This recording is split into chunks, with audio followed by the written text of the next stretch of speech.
Welcome to IP Concerns Deep Dive, the podcast version of our IP Concerns blog from Cascade Law Group. Here, we unpack intellectual property-related, real business and brand protection topics in a way that actually makes sense, no legal experience required.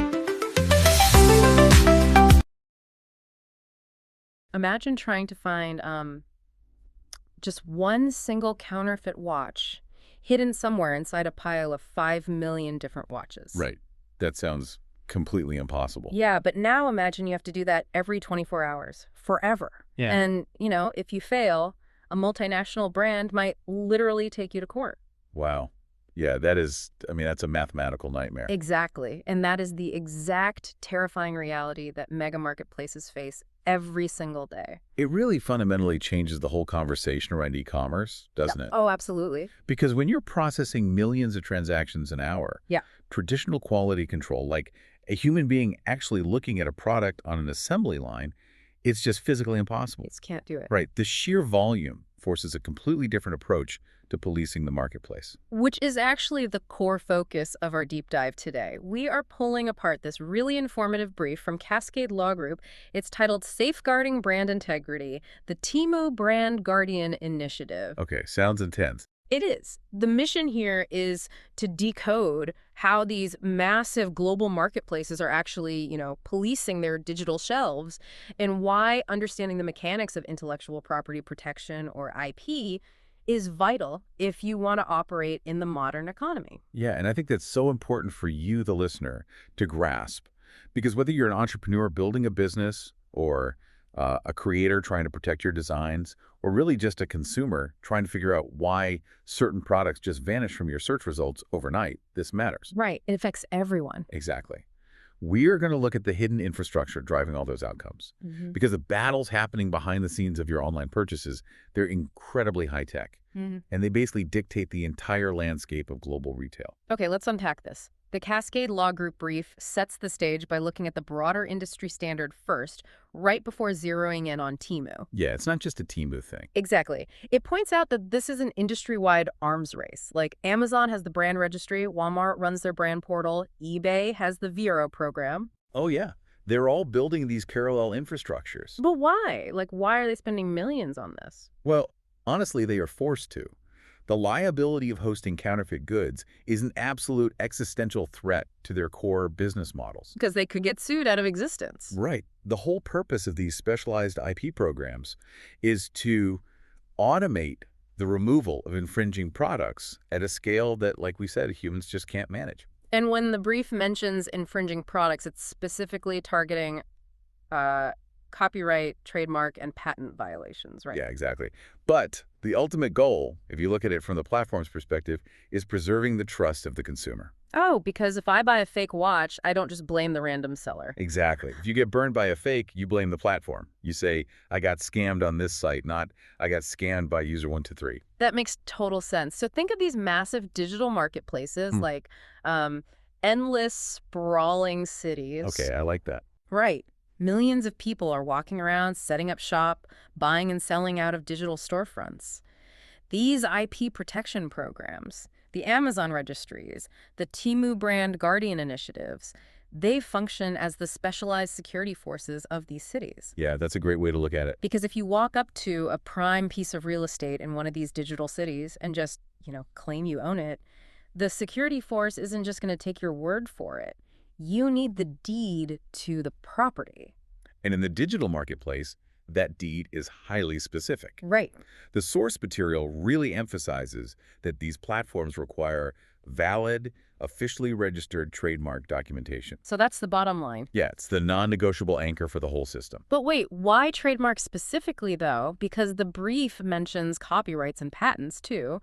Why does the system revolve so heavily around the trademark as this, golden ticket? Well, it really comes down to verifiability at an algorithmic scale. Okay, what does that mean in plain English? So a trademark protects a brand identifier. Think of a specific logo, a brand name, or even a distinct packaging shape. Like the classic Coca-Cola bottle. Yes, exactly. These are visual binary elements. A machine learning algorithm can be trained to look at an array of pixels and definitively say, yes, that is the Nike swoosh, or no, it is not. Oh, I see. It's a yes or no question for the computer. Right. Now, contrast that with the utility patent, which covers how a product functions internally. Like the motor inside a blender. Exactly. You can't train an image-scraping bot to look at a generic JPEG of a blender and determine if it's infringing on the internal motor patent of a name brand blender. Because the bot can't see inside the picture. Exactly. Trademarks are just the easiest legal concepts to translate into machine-readable data. So the trademark is the foundation of the automated defense. The platforms need that documentation because, well, they refuse to be the arbiters of truth. Right. They don't want to be judges. Exactly. If two sellers are pointing fingers at each other over a design, the platform just looks at whoever holds the government-issued trademark deed. Because without that legal anchor, the platform risks taking down legitimate inventory. And that exposes them to a completely different set of liabilities. Damned if you do, damned if you don't. Yeah, pretty much. The documentation allows them to act purely as enforcers rather than judges. Okay, so the scale required to enforce those rules is where the numbers in this brief start to look, honestly, borderline surreal. Oh, the scale is massive. According to the data, Temu claims to have scaled up the number of brands it actively scans for fakes from 3,000 to over 5,000 in just the past year. And that jump is really significant. Why is that? Just the sheer volume. Well, yeah, but it also reflects the shift from reactive policing, waiting for someone to complain, to proactive scanning. Oh, right. It requires exponentially more computing power to constantly scan millions of live listings for 5,000 specific brands than it does to just sit back and wait for a takedown request to roll in. That makes sense. And the specific initiative we are looking at, the Temu Brand Guardian Initiative, or BGI, currently houses over 1,500 brands. Right. But, I have to challenge one of the statistics provided here. Oh, what? The brief states that Temu resolves more than 99% of requests to remove unauthorized products within 3 business days, with the vast majority handled in under 24 hours. That is fast. Too fast. That sounds like a highly sanitized PR metric. I mean, resolving 99% of complex IP disputes in under 24 hours suggests they aren't actually investigating anything. I see where you're going with this. Right. It sounds like they are just letting a blunt algorithm blindly delete listings the second a big brand complains, which seems incredibly risky for false positives. What's fascinating here is that the high resolution speed is actually a byproduct of how highly restricted the BGI program is. Wait, restricted how? Well, it isn't a public tool available to anyone with an email address. Yes. The 99% resolution rate is specifically for the 1,500 brands inside the Brand Guardian Initiative. Oh, so it's a closed loop. Exactly. By restricting access to verified rights holders who have already uploaded their approved trademarks, logos, and product images directly into Temu's backend detection system, the platform has essentially eliminated the investigation phase. Okay, so they aren't investigating the dispute because the complaining brand has already integrated their DNA into the platform's security system. Precisely. The system doesn't have to deliberate or think about it. It just checks the records. Right. If a BGI brand flags a product, the system simply cross-references the flagged listing against the trademark data the brand already hard-coded into the platform. And if it matches, boom. Yes, if the visual or keyword data matches, the takedown is completely automated. The speed is only possible because the burden of proof was established during the enrollment phase. Long before the counterfeiter ever showed up. Exactly. They did all the homework up front. Okay, that makes the mechanics of the 24-hour turnaround much clearer. They just front-loaded all the bureaucratic friction.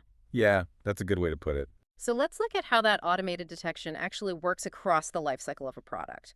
Because the Cascade Law Group brief outlines this multi-stage defense shield, and it kicks off before a listing even goes live. Right. The first barrier is purely contractual. Yeah. Sellers are required to agree to explicit policies prohibiting IP infringement before they are ever permitted to access the marketplace.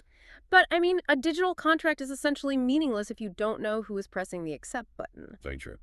Which brings us to the identity verification phase. The source notes, the system checks submitted documents for forgery, and it cross-references the seller against databases of previously banned sellers and government sanctions lists. And we really need to look at the mechanics of those background checks, because professional counterfeiters don't just give up. They operate using networks of shell accounts. Like a hydra, you cut off one head. Exactly. When one account gets banned, they immediately spin up 3 more under fake names. So how do you stop that? Well, to combat this, the verification systems utilize optical character recognition, or OCR, to scan passports and business licenses. Oh, to look for photoshopping. Yeah, they look for microscopic signs of digital manipulation. But more importantly, they're cross-referencing metadata. Metadata, like IP addresses and bank routing numbers. Yes, exactly. If a quote-unquote new seller with a clean, freshly minted business license tries to register. But their bank routing number matches a banned account. Right. If their MC address or bank info matches a seller who was banned for selling fake electronics 6 months ago, the system just blocks them. The goal is to catch the bad actor at the perimeter fence before they can ever upload a single image to the actual marketplace. Precisely. Okay, but assuming a seller passes that perimeter check and tries to list a product anyway, we hit the active monitoring system. And this is where the heavy lifting happens. Yeah, the brief describes this as a hybrid approach of algorithms and human review. The automated side alone relies on a database containing over 5 million images and 9 million keywords. Consider the sheer processing power required to run that check. It's mind-boggling. It really is. Every time a seller uploads a new product photo, the system isn't just looking for an identical pixel-for-pixel match to one of those 5 million images. Right, because counterfeiters know better than to use the brand's official stock photos. They take their own photos of the fake product in, like a dimly lit warehouse. Exactly. So how does the algorithm spot it if the photo is totally different? The system utilizes vector embeddings. Vector embeddings. Okay, break that down for us. It breaks down the 5 million reference images into structural data points, so the specific curve of a handbag handle, or the exact geometric ratio of a logo. Oh, so it's looking at the math of the shape. Yes. When a new image is uploaded, the algorithm compares the structural geometry of the new photo against the database.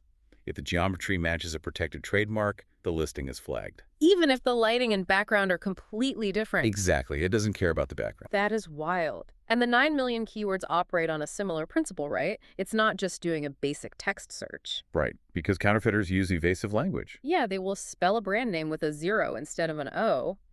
Or, add random spaces between letters to trick the filter. So the algorithm has to use fuzzy logic. It detects variations designed specifically to bypass those standard text filters. Here's where it gets really interesting. Yeah, the brief details a feedback loop built into the platform. When an unauthorized product does manage to slip past the initial perimeter and go live. Because nothing is 100% perfect. Right.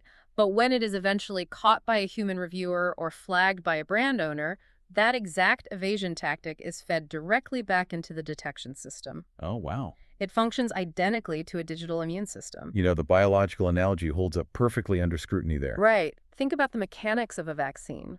You introduce a deactivated version of a virus into the body so the immune system can analyze its structure. And build specific antibodies. Yes. If the live virus ever shows up, the body already knows how to destroy it.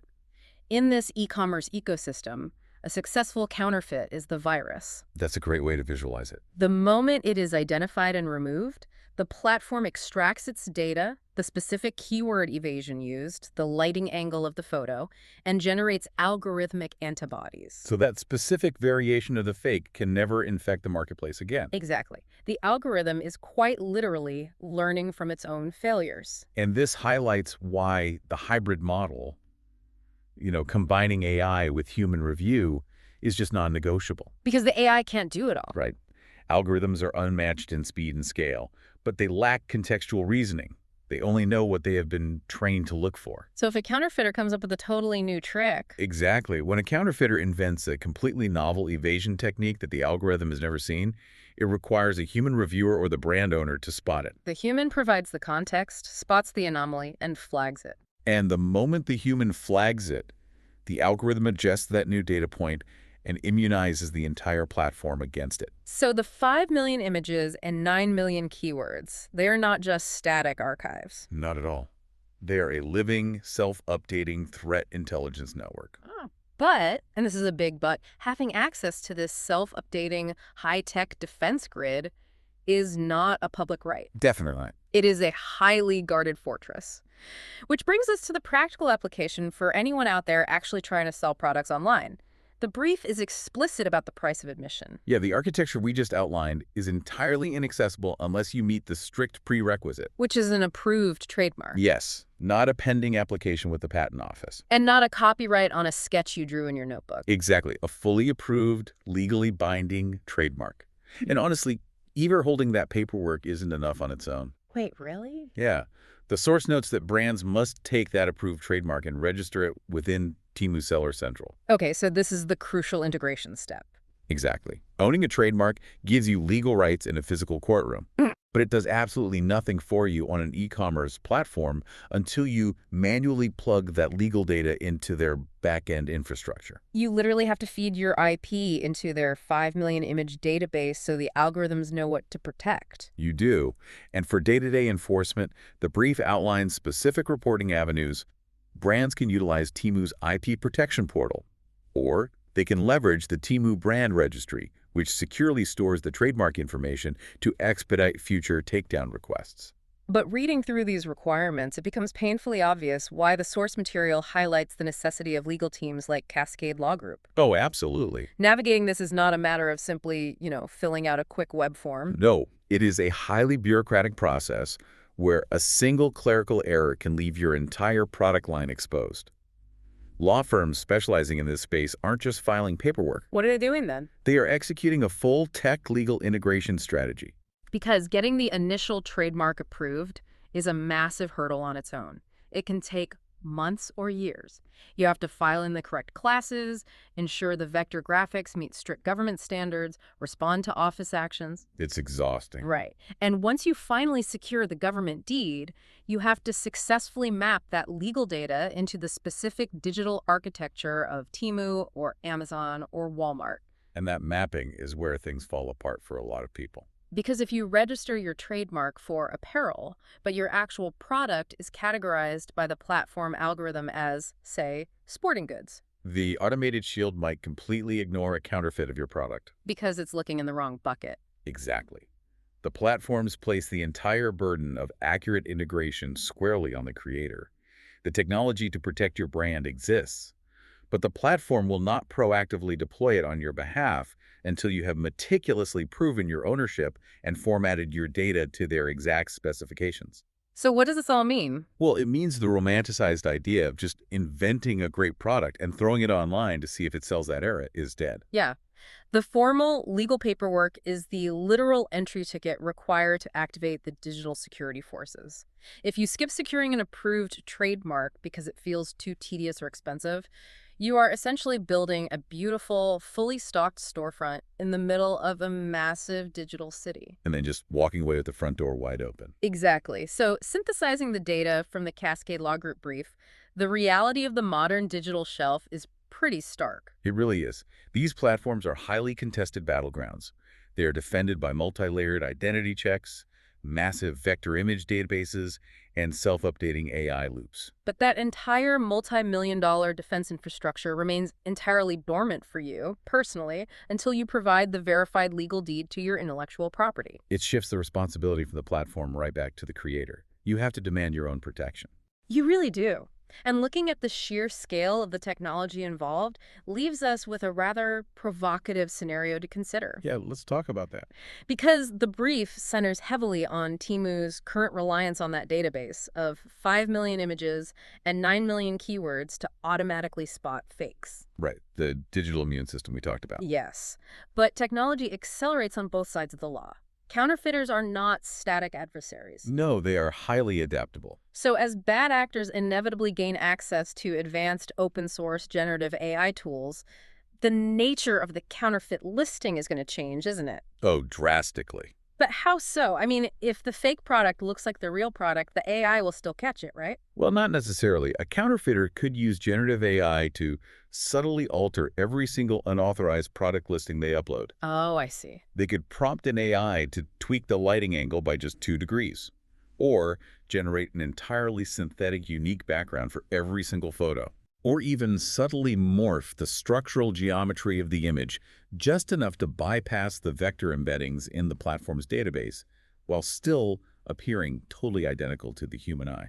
Wait, so a buyer looking at the screen sees a perfect knockoff of your design, but the platform's security algorithm just sees a random, mathematically unique arrangement of pixels that doesn't match anything in its threat library. Exactly. It bypasses the shield entirely. That is terrifying. It raises a critical question about the future of brand protection. We're looking at a scenario where the landscape devolves into an escalating, invisible war of AI versus AI. The platform's detection algorithms desperately threaten to evolve fast enough to catch the synthetic anomalies being mass-produced by the counterfeiters' generation algorithms. With the actual human creators and brand owners just caught in the crossfire, hoping their legal paperwork holds up. That is a wild, slightly dystopian thought to end on. It really completely shatters the illusion of the simple add to cart button. It really does. We are participating in a massively complex, hidden, algorithmic ecosystem every single time we shop online.